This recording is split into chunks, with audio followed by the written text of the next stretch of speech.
Good morning and welcome to all of you. मैं आप सभी का स्वागत करता हूं आज के इस कार्यक्रम में। आज हम सभी एकत्रित हुए हैं सेलिब्रेट करने के लिए इस इंडिपेंडेंस डे को। मैं वेलकम करता हूं हमारे chief guest doctor Arunoday Vajpayee ji का, हमारी guest of honour Amita ma'am ji का। इसके अलावा मैं वेलकम करता हूँ नीलेश सर का, साथ ही साथ मैं स्वागत करना चाहूँगा अनामिका मैम, और इसके अलावा मैं वेलकम करूंगा हमारे सेंटर फॉर एडमिशन के सभी स्टाफ एवं सभी स्टूडेंट्स का।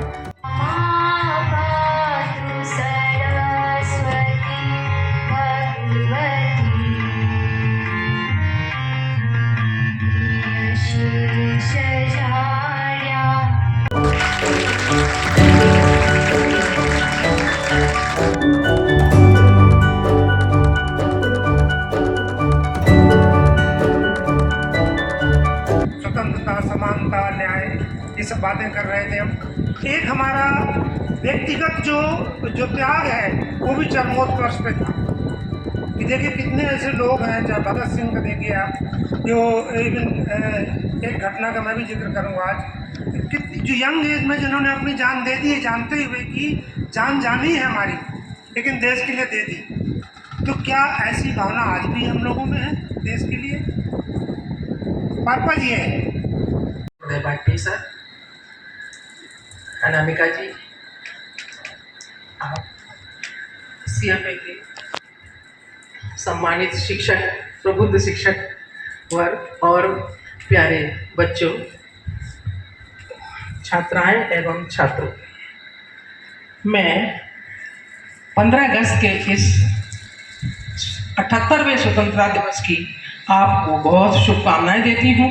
वेदों की विद्यार्थी हूँ, संगीत की विद्यार्थी हूँ, इसलिए जो भारत माता को जो माता कहा जाता है, तो ये जो संदर्भ है ये हमारे वेदों से ही, वेदों के काल से ही, वेदों में ही इसका समीचीन वर्णन है। लेकिन मेरी नज़र में मौत की सज़ा आजीवन कारावास से ज़्यादा माननीय है, क्योंकि मौत की सज़ा में आदमी तो एक पल में मर जाता है, लेकिन आजीवन कारावास में तो आदमी पल पल मरता रहता है। तो इसलिए कौन सी सज़ा माननीय है, जो आपको एक पल में मारे या जो हर पल आपको मारते हैं? दोनों समान रूप से नैतिक है, उन दोनों का उद्देश्य एक ही है, जीवन छीन लेना। राज्य भगवान तो नहीं, उसे ये अधिकार ही नहीं है कि जिसे वो पुनर्स्थापित कर सकते, जब चाहे तब छीन ले। फांसी और उम्र कैद दोनों ही अनैतिक हैं, पर अगर मैं इनको किसी एक को चुनना होगा तो मैं निश्चित ही उम्र कैद को चुनूंगा, क्योंकि बिल्कुल ना जीने से तो बेहतर ही है कि थोड़ा जी लिया जाए। आग आई जलाकर राख कर देगी प्रेम पत्र,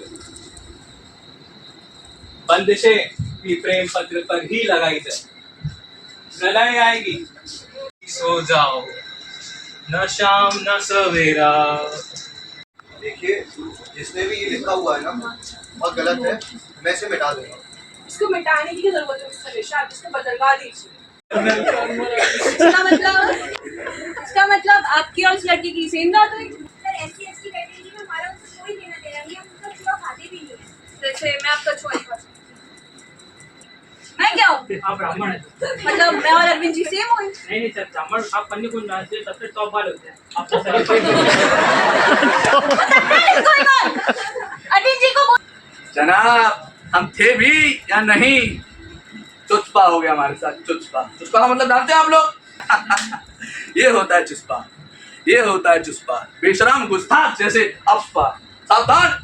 arm forces special power act section 5 rule 4.A, any commission officer जी जनाब, नॉन कमीशन ऑफिसर जी जनाब, वारंट ऑफिसर जी जनाब, और any other person equal rank in the armed forces in may disturb area after giving such warning, otherwise use forces even causing death against who is acting against law and order, law and order, law and order, law and order। ना law है ना order है, जिसका law है उसका order, made in order, law and order. महामंत्री, ये फकीर पिछले 7-8 सालों से रोज एक फल लाता है, तुमको अजीब नहीं लगता? वहाँ दूर एक पेड़ पर एक लाश है, तुम्हें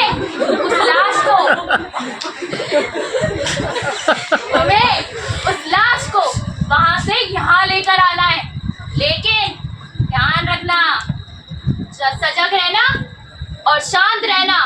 जरा चूके कि गए फिर मैं भी तुम्हारी कोई सहायता न कर सकूंगा।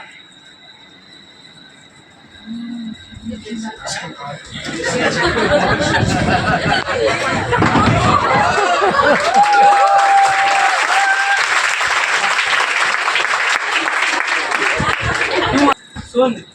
राह लंबी है, रात अकेली है।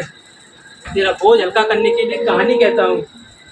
एक गुरु के आश्रम में 3 ब्राह्मण युवक थे। वो तो रही ही नहीं, तीसरा युवक आशा से भरा हुआ था। उसे यकीन था, उसे अपनी गति संभाल के रख ली। उसे यकीन था कि कभी तो कोई ऐसा मिलेगा जो तंत्र मंत्र से युक्ति को।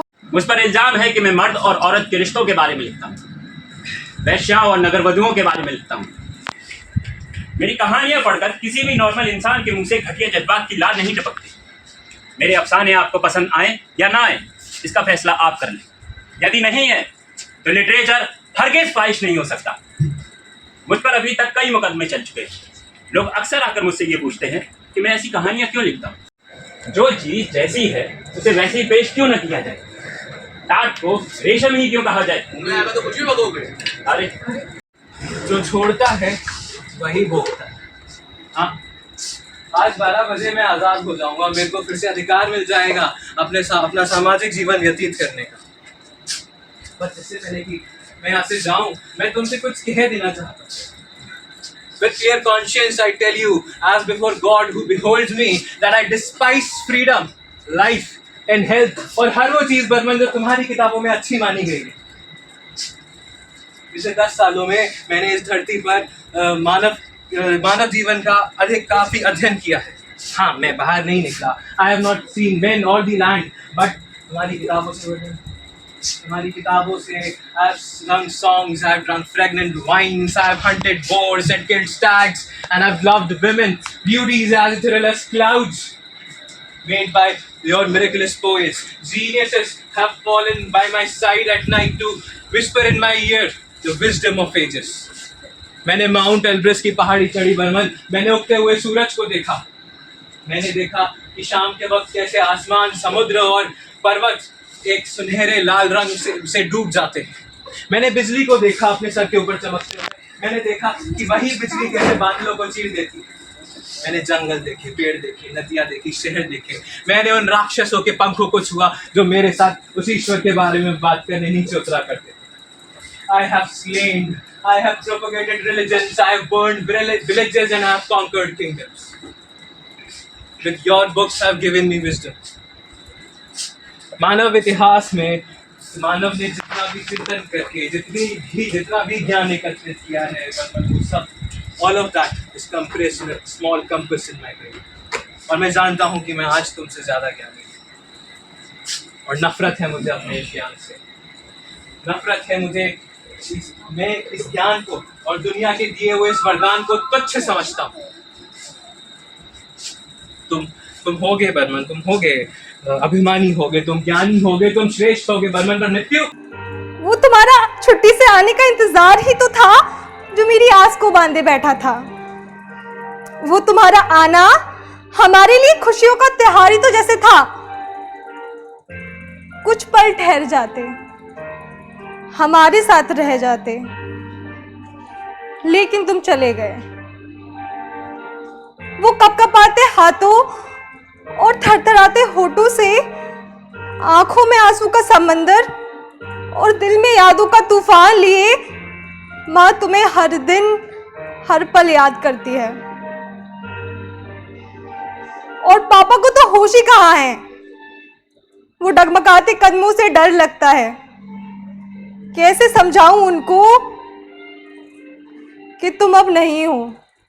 अच्छा, तुम्हारी माँ ही आज 5 साल की हो गई।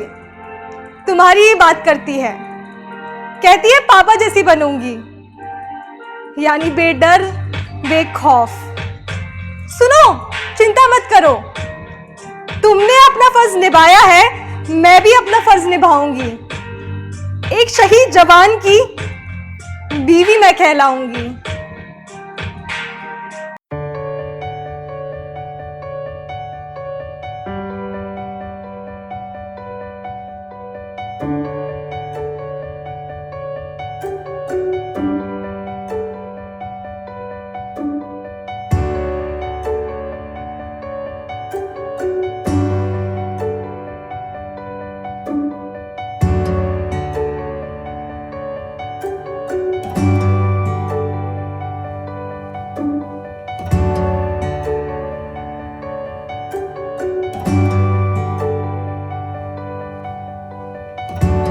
एक इंडिपेंडेंस, अगर हम इसको इस टर्मिनोलॉजी को देखें तो स्वतंत्रता एक राजनीतिक कॉन्सेप्ट है, it is a political idea, ठीक है। लेकिन हमको इसके इस पॉलिटिकल आइडिया तक ही सीमित नहीं रहना है, क्योंकि जो हमको मिलना था, अंग्रेज़ों से हमको आज़ादी मिलनी थी, गुलामी ख़त्म होनी थी, वो हो गई, ठीक है। आज हम उस तरह से गुलाम नहीं हैं। लेकिन इंडिविजुअल लेवल पर अगर हम देखें तो अभी लास्ट में जो स्पीच हुई साक्षी, राइट, साक्षी ने जो स्पीच दी, उस स्पीच में उसने वो बहुत सारे पॉइंट्स हाईलाइट किए जहाँ पर हमको ये समझ में आता है कि अभी हम कहाँ पीछे हैं। हम उस मायने में आज भी खुद को बंधा हुआ पाते हैं। वो सिर्फ फीमेल्स की बात नहीं है, मेल्स खुद आज भी उन्हीं अपने विचारों के बंधन में बंधे हुए हैं, वो उनसे बाहर नहीं निकल पाए हैं। और हमने सबको याद किया, लेकिन अगर आप लोगों ने आज का न्यूज़पेपर पढ़ा हो तो डोडा सेक्टर में कल एक कैप्टन दीपक सिंह शहीद हुए। तो हम आज के दिन ऐसे नौजवान, जब हम लोग शुरू में सुन रहे थे कि ऐसा जज्बा हम लोगों के अंदर बना रहे, हम युवा हैं, हाँ, तो ये लोग हैं जिनके अंदर आज भी ये जज्बा बना हुआ है। They are ready to sacrifice their lives for their country, अपने देश के लिए, अपनी ज़मीन के लिए। हम लोग आज यहाँ खड़े होकर इंडिपेंडेंस डे पर इंडिपेंडेंस डे से अलग गाने गा रहे हैं, सुन पा रहे हैं, इतने खुश हो पा रहे हैं। कौन है उसके लिए जिम्मेदार? कोई तो है जिसने जिम्मेदारी उठाई और उसने हमारी रक्षा, जो हमने आज़ादी पाई थी, उसको आज तक बनाकर रखा हुआ है उन्हीं लोगों ने।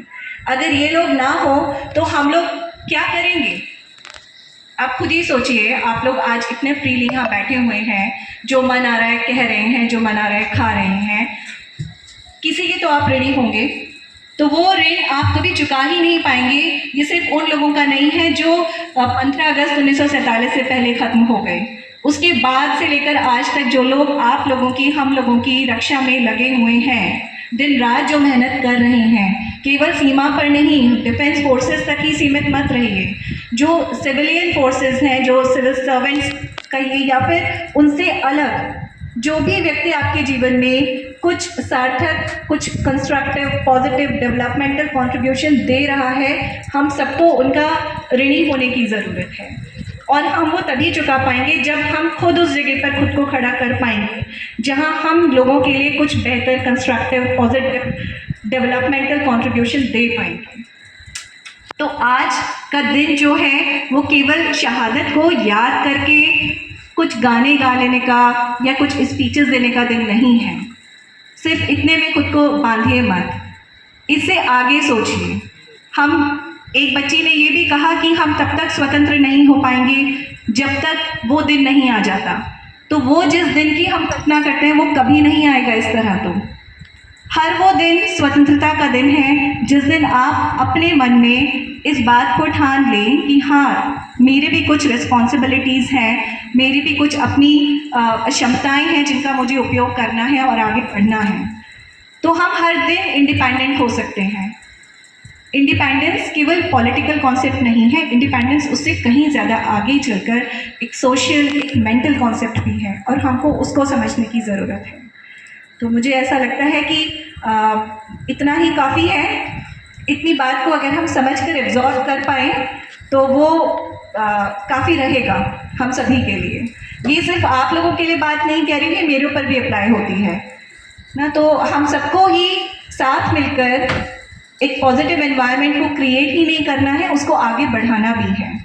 सो वो पॉजिटिविटी केवल इस इंस्टीट्यूट तक या इस क्लासरूम तक सीमित नहीं है, and it goes beyond, much beyond everything.